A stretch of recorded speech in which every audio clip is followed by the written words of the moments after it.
The first thing I noticed wasn't the noise or the mess, it was the sunlight. I woke up one morning and my bedroom felt wrong, too bright, like someone had pulled a curtain I never touched. When I looked out the window, my stomach dropped. The thick hedges that wrapped around the side of my property, the ones I'd planted years ago for privacy, were gone. Not trimmed. Not shaped. Gone. Cut down to ugly, knee-high stubs. Beyond them sat the elevated homes on the ridge, their back patios now staring straight into my yard, my kitchen window, my life. And taped to my mailbox was a yellow notice from the HOA saying the hedges had been removed to preserve the community view. Those hedges weren't decoration. They were protection. I bought that house because it was quiet and private, because after a divorce and a rough few years, I needed a place that felt like mine. I'd checked the HOA rules carefully. The hedges were on my property, planted with approval, maintained at my expense. No violations. No warnings. No meetings. Just a crew sent in early morning hours to erase something that mattered to me because someone up the hill complained about their sunset. I called the HOA president first. Straight to voicemail. Then the management company. They told me the board voted on it during an emergency session. Emergency. Like my hedges were a fire hazard or a gas leak.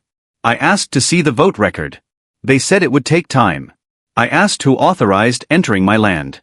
Silence, then a suggestion that I should calm down and submit a formal complaint. Over the next week, I learned exactly what kind of neighborhood I lived in. Neighbors I'd waved to for years suddenly avoided eye contact. One woman actually smiled and said, "Well, the view really is better now." Another told me I should be grateful for the increased property values. Every evening, I felt watched. People leaning on railings, glasses of wine in hand, casually surveying my yard like it was now part of their amenity package. I stopped sitting outside. I closed blinds during the day. It felt like my home had been turned inside out. The HOA finally sent an official letter. They cited a vague clause about aesthetic harmony and community benefit. No apology. No offer to replace the hedges.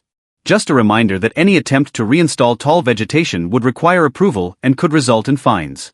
That's when I realized this wasn't about rules. It was about power. They assumed I'd be angry, then tired, then compliant. They assumed I'd replant something smaller and accept that my privacy was the price of living there. I didn't yell.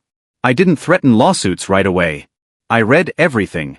Deeds, plats, bylaws, city ordinances. And buried in the original development plan was something interesting.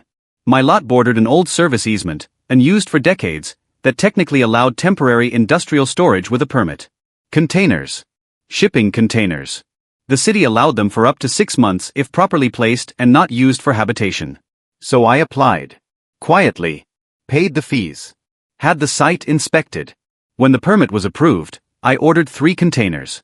Old ones. Rusty, dented, scarred from a life at sea. The kind that looked like they'd survived storms and wars. I positioned them exactly where the hedges used to stand, stacked 2 high in the center, 1 on each side, all within my property line, all perfectly legal. The day they arrived, the neighborhood lost its mind. Phones came out. People shouted. The HOA president showed up in person red-faced, demanding to know what I thought I was doing. I handed him a copy of the permit and told him I was preserving my view. My view of peace. My view of privacy. My view of my own home.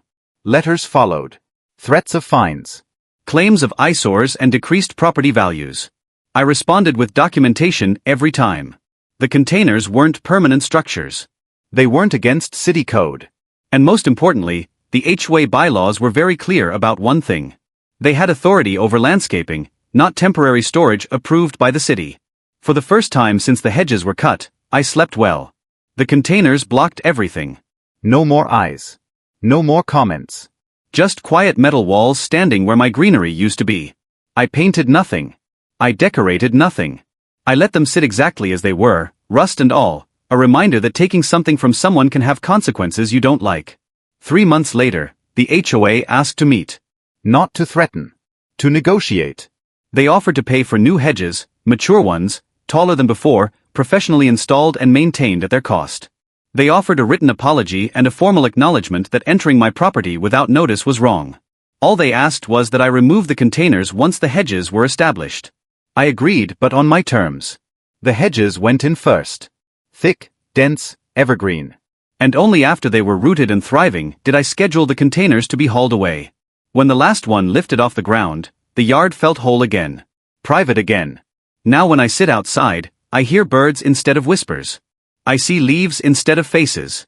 And the moral stuck with me. Rules matter, but respect matters more. If you take someone's peace for your convenience, don't be surprised when they build a wall you never wanted to see.